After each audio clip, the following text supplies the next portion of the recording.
Welcome to Unpacking with Jennifer. I'm your host, Jennifer Satel. This is the podcast where we get real about all the things, from raising kids and managing family life to balancing work, endless activities, and somehow keeping your home organized through it all. As a mom and a professional home organizer, I know firsthand how overwhelming it can be. But here's the thing, organization isn't just about pretty containers and tidy shelves. It's about creating systems that work for your busy life, so you can spend more time enjoying your family and less time searching for lost shoes. Each week, we'll dive into everything from decluttering your home to simplifying your schedule, handling the chaos of kids' activities, and finding that elusive balance between work and family life. Because let's be honest, we are all trying to figure it out. So if you're ready to unpack the mess, both inside and out, let's jump into this week's episode.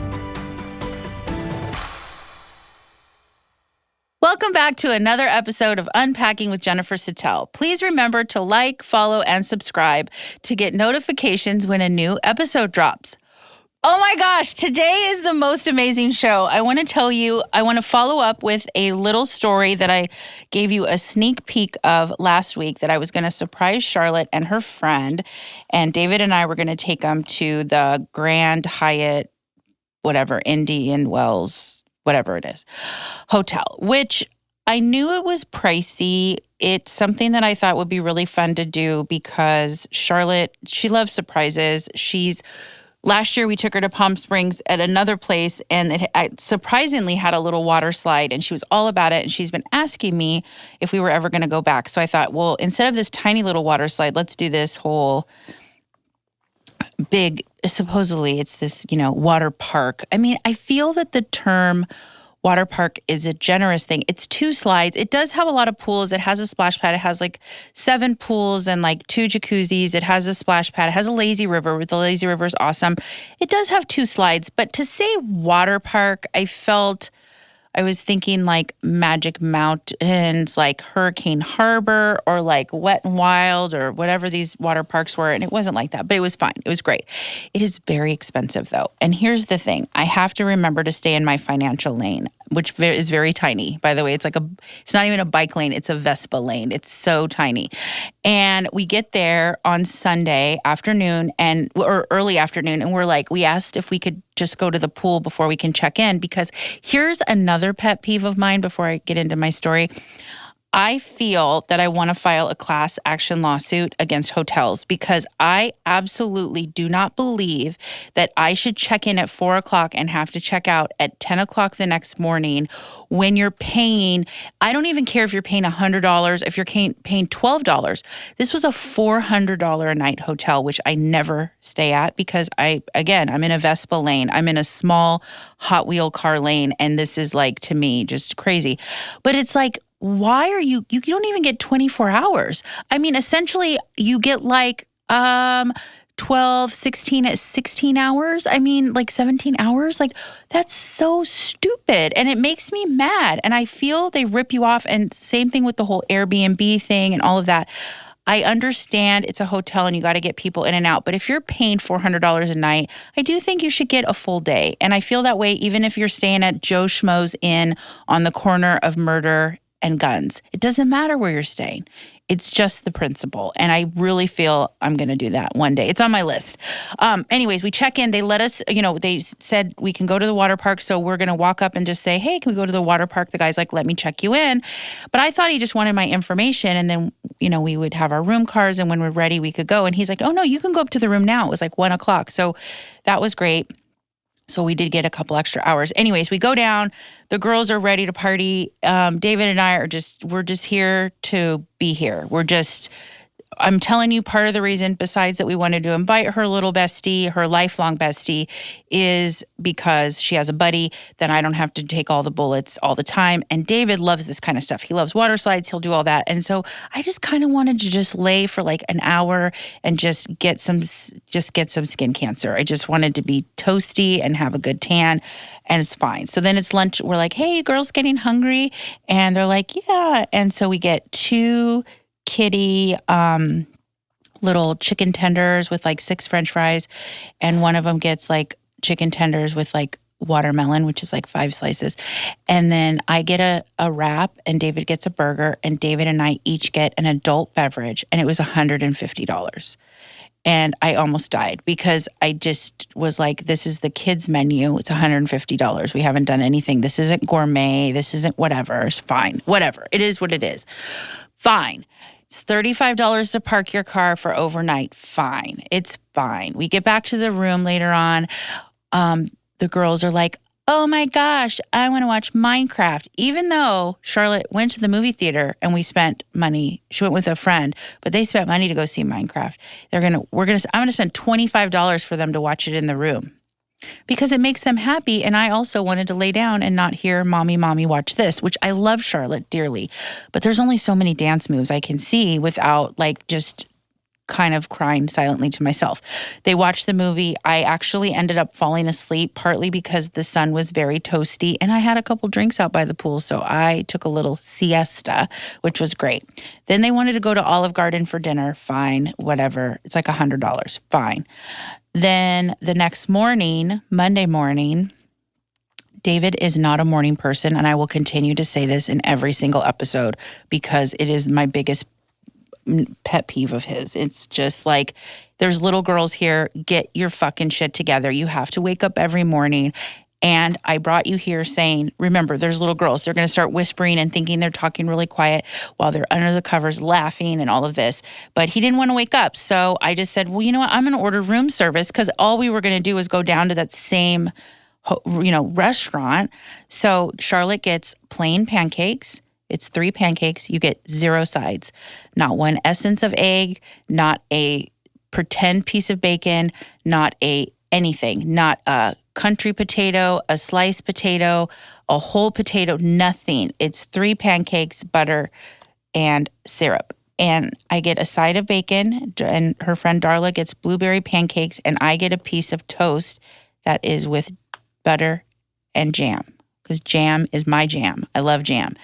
And that was it. It was $97. And I didn't even get fucking jam. And I didn't get the jam. And I didn't get butter. But the girls didn't really want butter on their pancakes. They just wanted a little. So they were able to share their butter with me. So David's kind of waking up. And I mean, I'm kind of waking him up. But he's slowly coming to life because he's, so not a morning person. But anyways, I'm like, hey, just so you know, once you get up and you're functioning, you're eating the rest of the girls' fucking pancakes. You're putting those motherfuckers in your pocket and you're taking them home. And he's like, oh, what'd you get? And I tell him and he's like, was it like $50? I'm like, no, it wasn't like $50. It was $97. And he goes, why didn't you wake me up? I would have just driven to McDonald's. And I'm like, I did wake you up.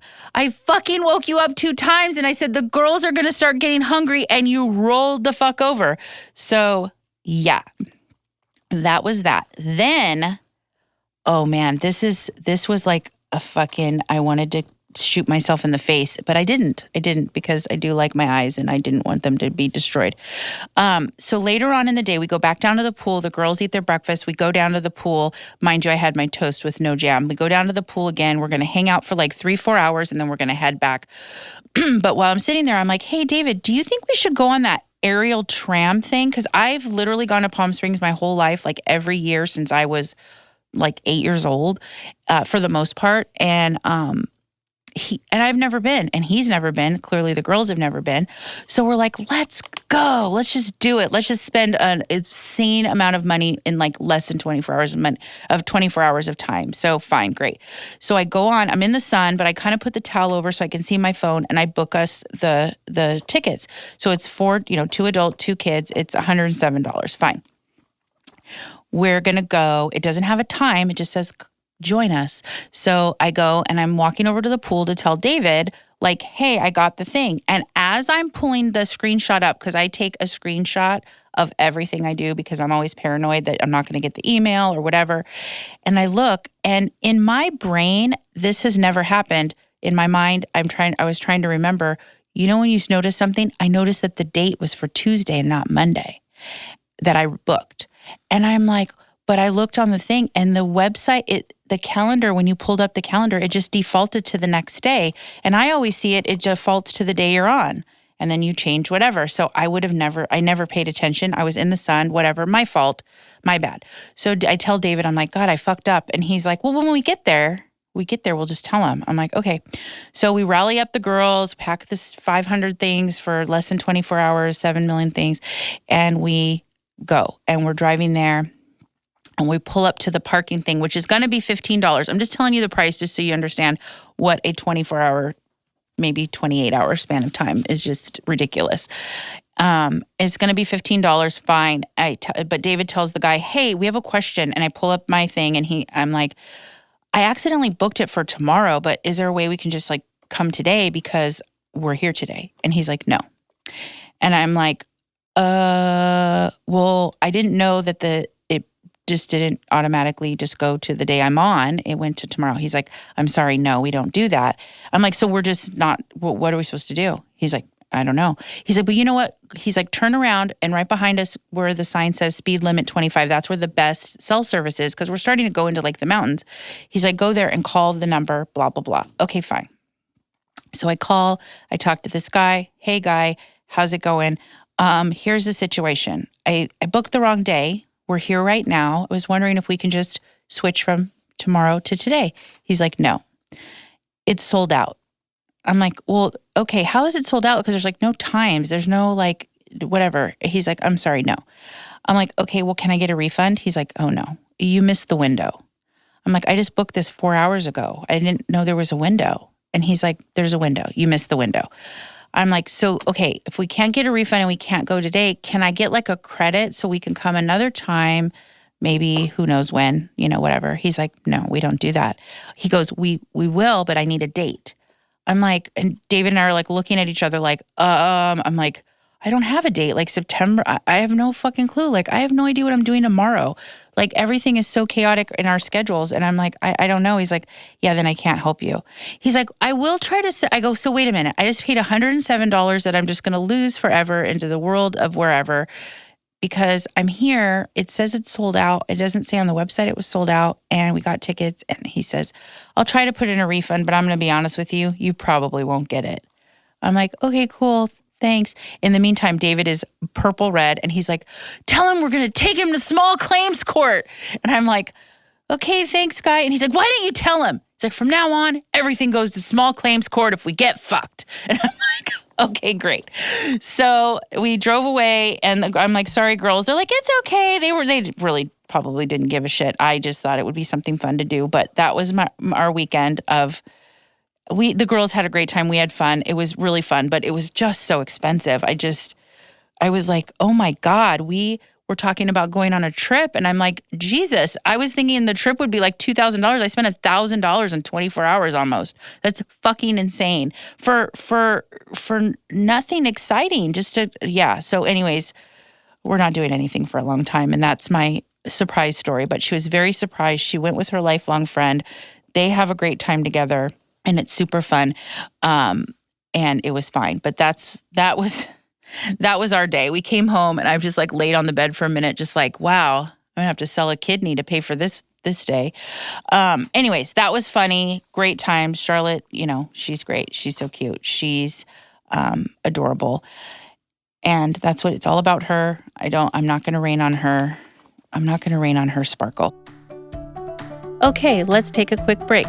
Click the like, subscribe, or follow button on any platform that you're using, and that will give you notifications when the next episode drops. Now back to the show.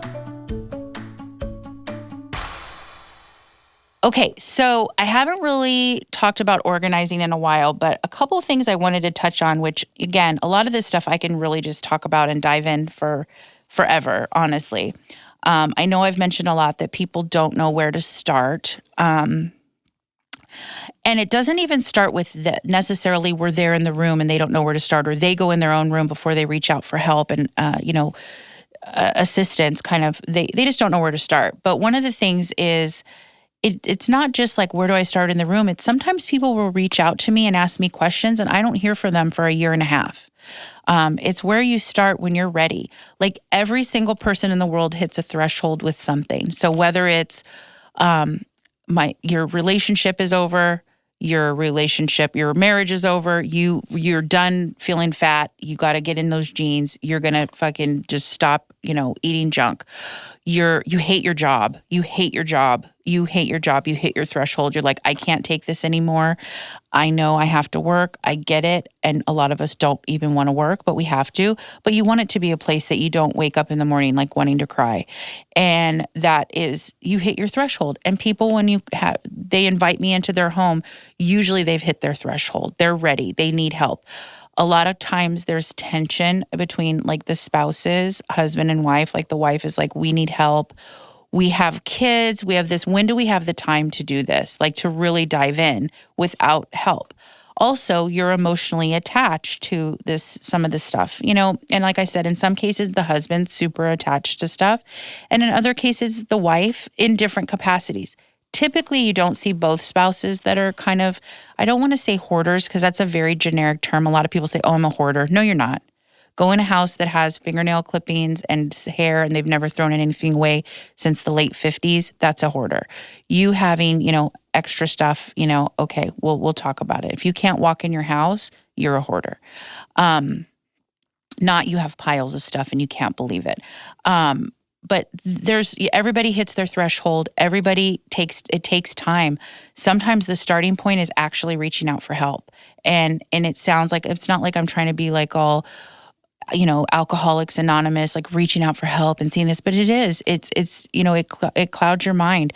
When you have a lot of stuff and it's endless stuff and it's chaos in your brain and you work and your husband works and your kids have 50 million activities and they're younger, they still need you around. You can't just be like, hey, you can, go to your friend's house and I'm not going to worry about you for 2 days. Like, it's not like that. You have young kids. It's hard, and that's a place to start. And another thing is reaching out is pretty special for me because you're ready. Now you're ready. You may fight me on certain things. You may not want to get rid of stuff. And a lot of people think I'm just going to go in there and just start chucking shit. Like that's not at all what an organizer does. That is not what I do. Yes, if I have a relationship with you and I've helped you for years, I will joke with you. Like, they're like, where should I put this? And I'll be like, in the trash or in the donation pile. I joke with people, but really the reaching out part is a really good big first step. That's really the first step. So I'm going to just touch on closets. I'm going to touch on master bedroom closets. Typically and not always, but typically the woman is the one that, she has 500 million things in her closet, and the guy maybe has like 2 hang bars and a set of drawers. That's about it. Because usually t-shirts, underwear, whatever, and then hanging, he has like 2 shirts he dresses up once a year with and switches them out. It's the woman who has, she has, and then you have these houses that have these fucking insane closets, like amazing closets. $50,000 you're paying for have this custom closet just to put your $500,000 worth of clothes in, name brands, all of this. And that's what's important for you, then please, we're going to make it sing. And even if you have one hang bar, guess what? I'm going to make it sing in the same capacity. Doesn't matter what you have. One of the things in these larger closets, and actually both closets too, is a lot of times we get stuff and we're like in the middle of something, we just set it down in the closet and it kind of hides out. It goes underneath the clothes. And then what happens? You forget about it, or it gets pushed to the back, or, some people remember, but a lot of times I'll see stuff that like, I forgot I even bought that. I mean, so you can only imagine how crazy if you have a closet that's as big as a master bedroom. I have people that have 2 major closets, like walk in, sit down, have a chair. You could have you have chandeliers. They have, it's crazy. And then the husband will have like the same size closet. He may not have as much clothes, but he'll have the same size closet, and they're packed because maybe the wife stuff has trickled over into there. And then you have people that have one hang bar and, a shelf on top, and that's it. And that's fine. It's good to go. But stuff gets lost in there. And so one of the things I have mentioned a million times, and I will continue to mention, is I will touch everything. I touch every single thing. Unless you say, please don't touch this, I will touch everything. So everything, same as the garage, I always start on the floor first. I take every single thing that is on the floor, bags, piles of shoes that maybe aren't on the shelves or whatever. Everything that is just on the floor, you can't walk. I mean, you should see the closets. I'll go in to closets where I'm like mid-shin of clothes that they try on and just throw on the floor. The other thing I noticed too, and I didn't know this was a thing, is I really didn't know this was a thing because I am so anal with certain things. How many people hang up stuff inside out? I didn't know that was a thing, but it's at like 80% of the houses. Like the stuff will be inside out. I'm like, I didn't know that was a thing. Like I have to make everything like perfect and line up and everything, but it's inside out or, you try it on, you throw it on the floor. That's the stuff I bring out. I make a staging area and we kind of go through that first. And then it's like they just went shopping. They're like, I forgot about this. And I'll look at the receipt. It's from a year ago. So they've had this stuff sitting in a big, Zara bag or whatever the bag is, full of shit. Didn't even know. Or they'll put like kids stuff. Their kids, maybe they went clothes shopping for their kids and they threw it in their closet. Now the kid's outgrown that size. I mean, that's how lost it gets in the shuffle of stuff. So it's like, I always want to try to make these areas, and really your whole house, but I say closets because you want to make it shoppable. I mean, I was at a client's house yesterday that I've been helping for about, I don't know, maybe 3.5 years. She clearly is a shopaholic. She knows she's a shopaholic. I've actually gave her information how to seek help for maybe kind of figuring that out. I also know that there's probably some tension between her and her spouse because of her shopping. And it's not necessarily lavish shopping. I mean, it's not that she's buying, Gucci this and Gucci that, but it all adds up. I mean, she may be buying, whatever, it doesn't matter. She has a shopping problem. And it's to the point where I had to say to her yesterday, listen, I love you. I absolutely adore her. She is an amazing woman. She's a fantastic mom. But when I go there, and yes, she keeps me in business, of course. I don't want to solve all the problems of the world, then I'm not needed. But I will say this. I don't want to keep taking her money to not see a solution or see something that can help, because all I'm doing is the same exact thing every time I go there because she shops so much. So what happens is we'll do a purge. She's very resistant on getting rid of stuff. She's gotten better, but to me, half of her stuff can go, whatever. There's no way as a human being, forget that she has kids. She does do, her husband, they do date night. She goes out with friends and stuff. And yes, she does stuff socially. She's not just like, she works from home for the most part. So why does she have 2 full closets of work clothes when you work from home? And now in this daytime, this world we live in, even if you're not working from home, rarely, unless you're like a lawyer, you're kind of wearing more business casual, maybe nice pants. Some people wear denim and nice shirts and maybe some heels, whatever it is. You don't need all these suits and stuff. No one's wearing that stuff anymore. And you don't even go in the office, but maybe one day a week. And you're wearing like a sweater and pants. I mean, just business casual, nice. You look put together, but you're not wearing all this crazy shit. It's not like it was. So it's like, why do you have, and I have this thing too, and it's maybe a little tick of mine. I count. When I see a lot of stuff, I count so I can say, hey, just so you know, just letting you know, you have 154 pairs of jeans, not including colored jeans. So 100, when you have 2 legs and 2 butt cheeks, why do you need 154 pairs of jeans? And yes, there's some various shades of blue, but a lot of them are the same. It's like dark, medium, and light. I mean, maybe slim. I mean, there's so many things. And I'm like, how you cannot physically wear this? Also, you don't leave the house during the week. You're home. If you go pick up your kid, you're in just whatever clothes you're wearing around the house. You're not wearing work clothes when you're sitting at your computer. You're maybe wearing a nice top and sometimes pajama bottoms. Who knows, when you're doing like a Zoom call or whatever. She definitely has an issue. And the part that makes me sad, and not for her, she knows, but she's not there yet, I guess, is what I'm saying. She's like, well, I cut back. I told her one time, try not to buy anything for 1 month, just 1 month. 1 month. That includes, unless you need like toilet paper and like toothpaste, try not to buy anything from Target, from wherever you're getting your stuff, whatever you're doing. Try not to do it for 1 month and just see. Just go through the stuff you have. I mean, forget clothes. Think of all the other stuff, the 7,000 makeup items you have that are still wrapped and you don't even know you have them. Stuff under the bed that's like, oh, these are gift items or items I'm going to use that I've been seeing for 3 years. So it's like I pay attention and I'm really cautious of trying to. Every person is different. Everybody's story is different. Hers is, she is a shopaholic. She's an amazing human being. I'm not taking away from that. But I feel bad sometimes where I'm like, my solution is, this is what we have to do unless we burn it all to the ground. And yesterday's solution was, I'm like, you have so much stuff. She can't even really put her laundry away. So on top of that, if she has 2 weeks of laundry, it sits on this like bench in front of the bed. You can't sit. The idea was the bench was you put your shoes on there, right? Or you're sitting down, maybe you're putting your socks on, whatever. You can't even do that because it's shoulder high of laundry that you can't put away because there's no room anywhere. I mean, I've robbed Peter to pay Paul a million times. I've moved, I've refolded, I've done, if she decides to get rid of something, it's like one shirt. It's really hard.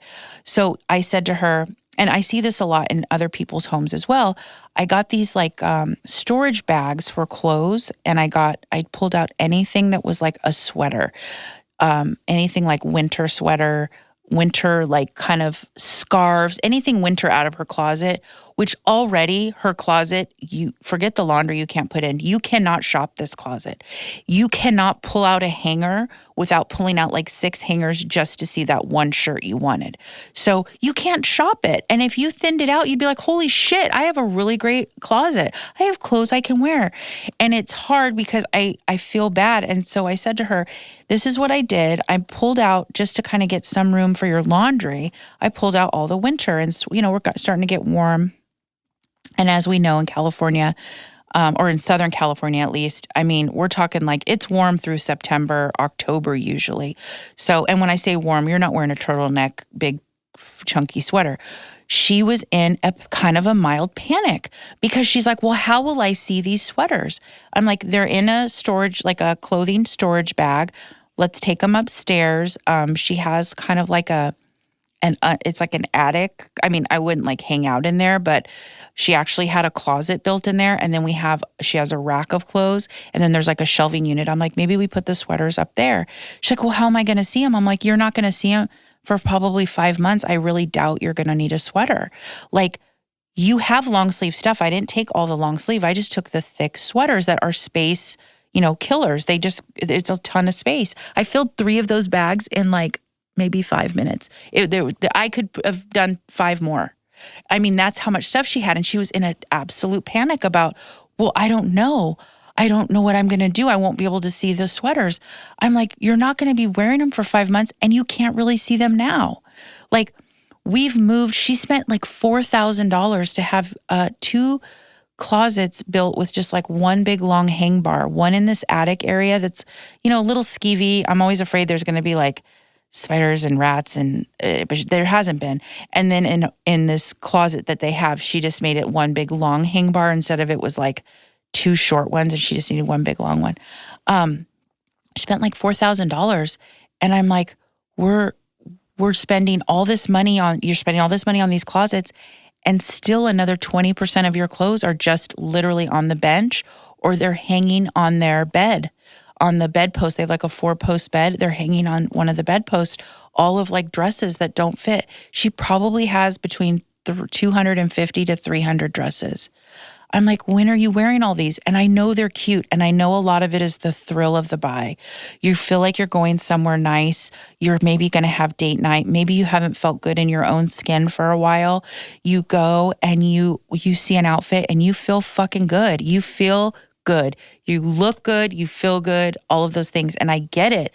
But there's a point where you go, you know what? I need to shop my closet because some of these hang bars are like the length of a wall and the doors don't even open that whole distance. So it's like, how are you even seeing this stuff? You're not. So what happens? It gets lost in the vortex, right? So it's like, and then you're spending money. You keep buying, you keep buying. I see this in so many houses. You keep buying, you maybe didn't know. And then you realize that you had some of the stuff she's buying, she has duplicates and triplicates of because she didn't know she had it. And she's like, oh, well, at least I know my taste is right. I love this skirt or I loved this dress or whatever. And it's like you have, you don't even know what you have. We won't even talk about shoes. I mean, she has, I counted, not exact, but I got these containers for her shoes, these shoe boxes that we put them in, and then I made a label of what it was so she can see, because they're kind of frosted, but she's on this thing where she doesn't know what it is, so she needs to see. So I'm like, I'm going to put a label on there so you can see. I mean, we bought, I want to say, maybe 200 of these boxes, and she still has shoes that don't fit. She still has probably another 30 that I noticed yesterday. Maybe she's bought, or maybe they were just in other areas that don't fit in these boxes. We have to buy more. Well, remember, if you have 50 pounds of shit in a 2-pound bag, you're not. There's not a lot I can do. I can work miracles and I can do certain things, but man, with her yesterday, and I just saw the absolute panic in her voice when she's like, how can I see these sweaters if I want to wear them? And I'm like, well, when it starts to be like beginning of October, we can pull these down and maybe take some of the other stuff out, or we can do like a switch. And you could tell she was really struggling with that. And I don't want to hide stuff. I don't want stuff to be in bags that you have to go through. But the reality is, I said to her, I'm like, I cannot help you put this stuff away because there's no space. So, and she's like, well, just so you know, I got rid of a bag or two yesterday. And I'm like, I believe you. I'm not doubting you. But when you think about it, you got rid of 2 trash bags of clothes that you took over to, donation, and we can't even tell. It did not make any dent, not one dent. I mean, maybe, I don't even know. Part of me thinks that stuff was maybe on the floor. I mean, like, I have no idea. Her drawers, I mean, I have all the stuff that makes your drawers look amazing. I fold everything perfect.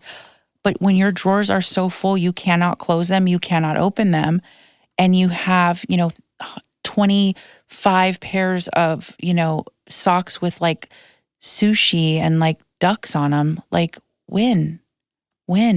Again, I go back to, if you yell fire, what are you taking? You're not taking your sushi socks. I promise you. You're not taking your ducky socks, your sushi socks, or your taco socks. You're not. Unless you're wearing them, you're not. So I really do try to listen, and everybody is different. Some people pushback. She doesn't have as much pushback with like, hey, maybe we need to do this, or hey, maybe we need to do that. But just the idea that she keeps bringing stuff in the house, and she's going on a trip next week. Oh, this was the other thing. And I pointed out, and I do it in a funny, laughing, like I absolutely love her. She knows that. There's no judgment, but I'm also trying to make a point to her. So she's going on a trip on like an African safari next week. And with a safari, one of those safaris, you can only, they give you a list, like you can't wear dark clothes. Everything has to be like linen, so like the bugs don't connect, like tsetse flies or whatever fucking crazy shit is out there, which I would love to go, but I have such a fear of bugs and shit. I don't feel that would be relaxing. My jam is more of a beach, laying on a beachy area with like drinks and like not really doing a whole lot, or going to Europe and just doing everything in Europe. But I don't want to wake up with like a mosquito net of bugs. Okay, she wants to do that. A lot of people do. More power to you. However, you have to wear certain clothes, linens and different colors, light colors, kind of neutral colors. You can't even wear any like real print. So she's showing me the list, and she's like, well, I went to this store and this is what I got. What do you think? So she's showing me, some like light linen pants, like all this stuff, right? And I'm looking, and I said, and I'm thinking in my mind, because I help her fairly regularly. And I was thinking in my mind, I've seen these colors. So I go over to this dresser kind of thing that we utilize. Unfortunately, it was supposed to be 100% for the office, but we had to utilize it for some of her clothes. And I open it up, and there's an entire drawer of linen pants in neutral colors with the tags still on them. And I pulled them out, and I said, why did you buy? You have a whole drawer of this. Why didn't you even look in there? I said, well, that's where your pants are. We had decided we were going to put pants in these drawers in the office. Like, I didn't even think about it. So I held out of all the pants she had. There were 12 pairs in the drawer. 7 of those pants could be worn on her trip. And she just went and spent a couple $100s on pants. And I'm like, I'm not trying to be your mom. If you can have millions of dollars, it doesn't matter. You can have dollars or millions of dollars. Doesn't matter. The point is, it kind of is sad to buy stuff to then watch us purge it and throw it out. Yes, we give it and donate it, but you want to be able to enjoy the stuff.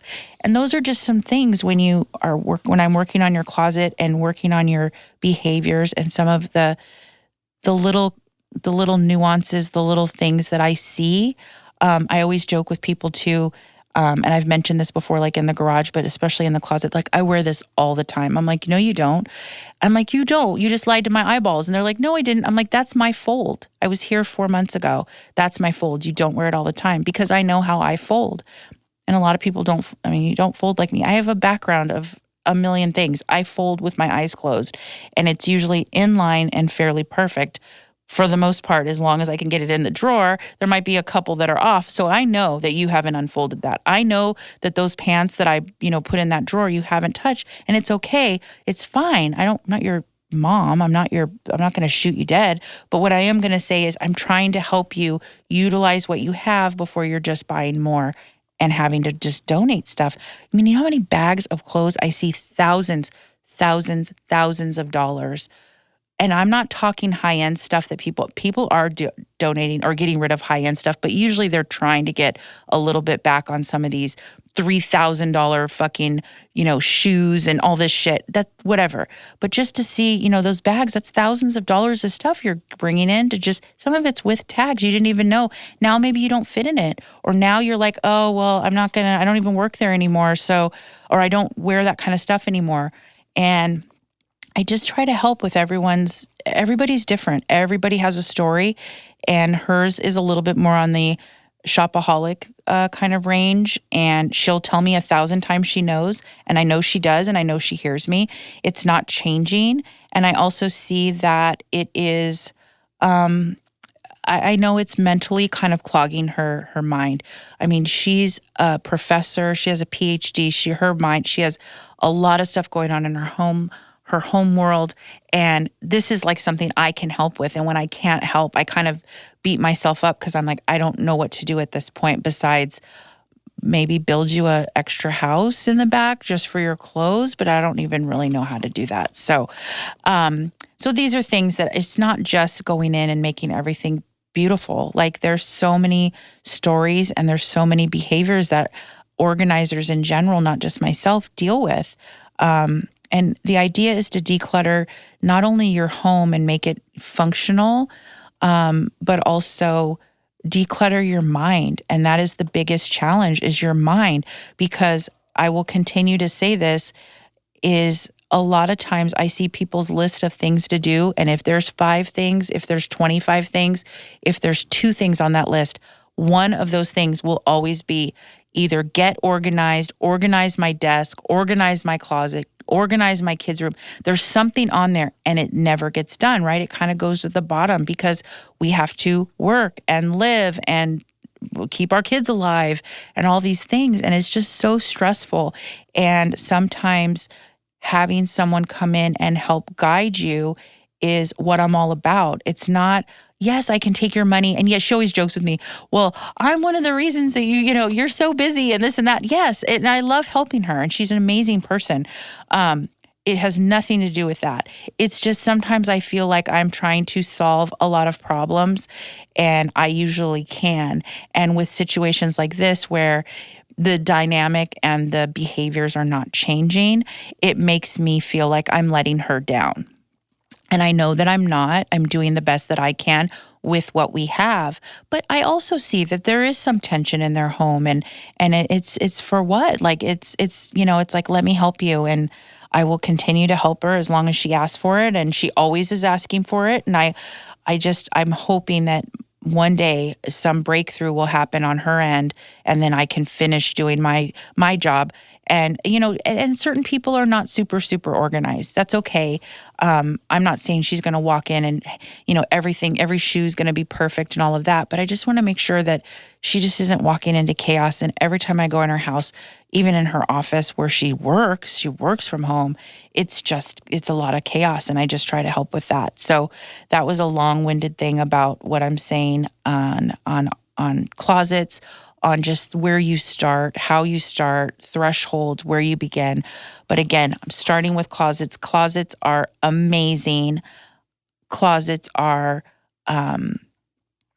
always a pile. I mean, I rarely see. That's where things also, you clean up your room, you throw stuff in the closet. A lot of times housekeepers, they don't know where to put stuff. They'll have it in a bag and they'll put it in the closet. And so starting with the floor, same system for the garage. I touch everything. Going through that is amazing and you feel really great. And you're like, wow, I have 17 things I didn't even know I had. Great. Now we dive into the actual closet part. And, some people in these custom closets, they have like dressers built in, drawers built in. Not necessarily all of them, but, you have dressers in your bedroom and that. Some of the stuff you have to decide, like, what do we want hung? What do we want folded? Because, it's like pajamas, underwear, socks, sure, those go in drawers. But now with like athletic wear, what they call athleisure at some point, women wear yoga pants or they wear workout pants. That's their daily uniform if they don't have to like super, get ready for something. And even then, they've made athleisure, they've made it like so much more fancier than just like, oh, here's my black, yoga pants. But sometimes that's 2-3 drawers because that's what moms are wearing every single day. Every single day. They may be a different color, different style, but it is the uniform of a mom, a uniform of today's woman, even men. They'll wear like, just like, I don't want to say loungy clothes, but like comfortable clothes, like a running t-shirt and like, basketball shorts or a regular t-shirt and it's just whatever it is. So it's like that stuff is taking over more space. So with women, we have to decide like, hey, do we want to fold down this and then hang this because you have a lot more stuff and we can get more space out of your drawers and that type of thing. So you have to kind of make adjustments with certain things and systems and drawers and shelves and all of that. And, like I said, I use the example of custom closets. It doesn't necessarily, it means it was this elaborate closet. It could just be a couple hang bars, maybe a couple cubbies. It just means that someone did not just put one hang bar with one shelf on it. And we try to maximize what space you have. A lot of stuff. In her situation, the client I was talking about yesterday, she has no space in her closet. They built as high as they could go, where you can fit like a small basket, but that's it. But in some cases, in some of these closets, you have a lot of dead space. Like you'll have a hang bar and then you'll have the shelf above it. That's the perfect situation to put like your winter clothes. You've pulled it off the hanger, you've made space for it, but I got those storage bags. We're going to put them up there. Some people like to use those like big vacuum sealed bags where it squeezes it down to like a little washcloth size, and then you open it up and it's 7,000 pounds of clothes come shooting out like a snake in a can. Or you have like, people put like quilts that were, from Nana-made, and it was a size for like 17 beds, and they squeeze it down and it's like a little tiny nothing. It's like a little thumb cover, and then it expands. That's the kind of stuff you put up there on a shelf where you have a lot of dead space, because you're really not going to probably get on a ladder and get that stuff down, except maybe when it's a season change or stuff maybe you don't wear as often. Winter clothes is a great example. For kids in their closet, a lot of times that dead space on top is where maybe they're getting hand-me-downs, or maybe they have, their sibling is out of that size, but the sibling is, the middle child is coming up in that size. So you put the next size up for them. And that's some really just great dead space, because you're really not putting stuff that you're using every day up there. So those are some tricks and just, little things that just kind of eat the space that you're not dealing with day to day. And I also say this, will continue to say this, I always look at, if I am not going to do it, chances are you're not going to do it. I don't mean that in a kind of a weird way. I just mean, am I going to climb up 3 steps on a stepladder every day to get something down off of a shelf when I'm getting dressed? No, I don't even like doing it to switch out my purses, which I have my purses on the top shelf. I'll do it, but I'm not going to do it every day. So why am I going to put stuff up there thinking you're going to do it? And it's not a reality. So I want to make everything a reality, not picture perfect. What works for you? And sometimes you might say, you know what, I will do that. Okay, great. You can do that. But chances are you're probably not. So with a master closet, like I said, pulling everything out, starting that area, going through, maybe seeing what you have. And sometimes they're like, well, I'll return this. It doesn't even fit anymore if they can or whatever. Going through the bottom, I typically then, I pull out all that stuff. Then I start pulling out the clothes. I don't do everything all at once. No matter what I'm organizing, no matter what organizer is organizing, it is always going to be chaos in the beginning.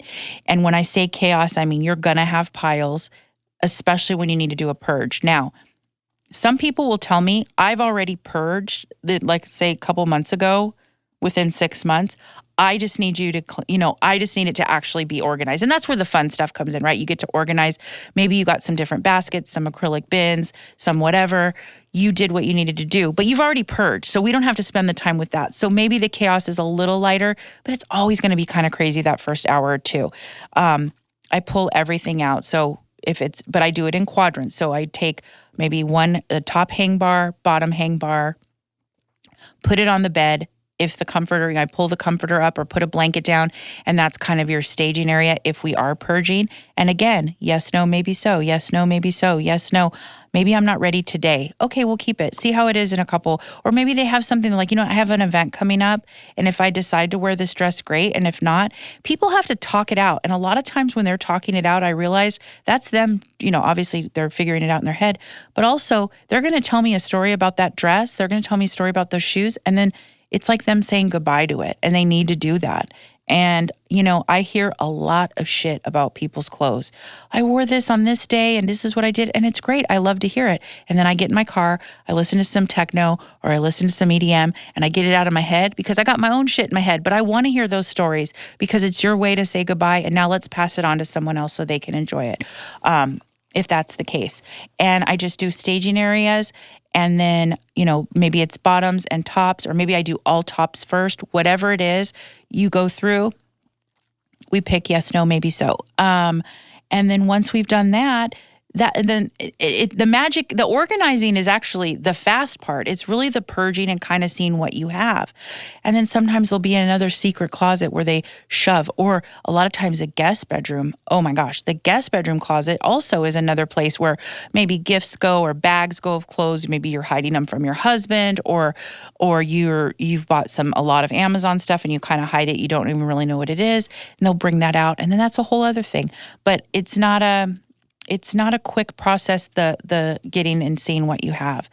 The organizing is the easy part. That's where I sort it and all of those things. But right now, we're tackling the everything everywhere. People shove shit. Can I tell you, I've seen so much shit. I mean, I've seen shit that, whatever. When I say shit, I don't mean actual shit. But I mean, like, I found in a pair of shoes an envelope, and there was like $22,000 in it.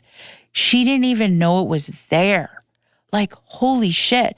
But I found it kind of behind this shoe was like kind of fallen over and shoved in the toe. There was like $22,000 in cash in it.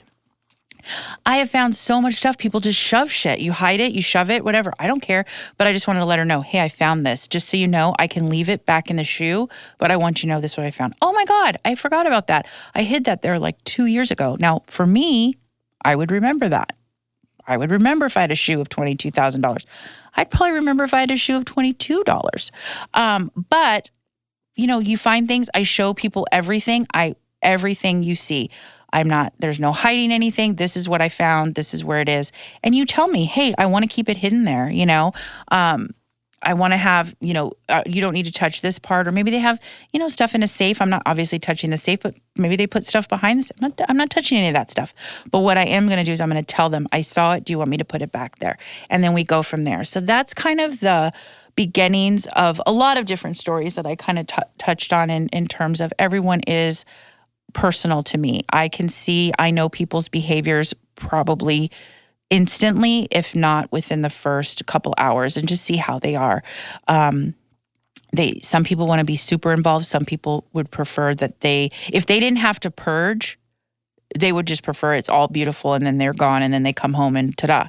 And sometimes people aren't home, but they need to purge. So what I do is I have to line stuff on the bed, take a picture, and then they'll tell me yes or no. So, whatever the system is that, works for you. But the purging part is something that most people need to do to some capacity in most of their house. And on that note, because closets are my absolute favorite thing, I don't want to give away all my secrets today, okay? We're going to wait till part two of closets, especially the master bedroom closets, because they're typically, gigantic. And I have some great closets. And I will also include pictures on there that you can see some before and afters of some really great closets that I did in the last 2-3 weeks that just bring me so much joy. I love all of the organizing, but closets and kitchens are my favorite. If I haven't said that a million times. But guess what? We're out of time today, and we're going to wait for part 2 for the amazing closet reveal, the second half of the closet reveal. So thank you so much for listening, and just remember, please follow, like, subscribe so you get notifications when a next episode drops, and you are cool like all of us. Thank you so much. That's a wrap on today's episode of Unpacking with Jennifer. I hope you're walking away with a little inspiration and a few practical tips to make life at home just a little bit easier. If you love the episode, be sure to subscribe so you never miss a new one. And if you found it helpful, I'd love if you left a quick review. It helps more moms like us find the show. Let's keep the conversation going. You can find me on social media at Jennifer_Satel for more organizing tips, behind-the-scenes moments, and a whole lot of real life. Until the next time, take a deep breath, give yourself some grace, and keep unpacking what matters most. This episode was engineered by Robert Altschuler. Music by Coldfire. Recorded and mixed at Command Recording Studios.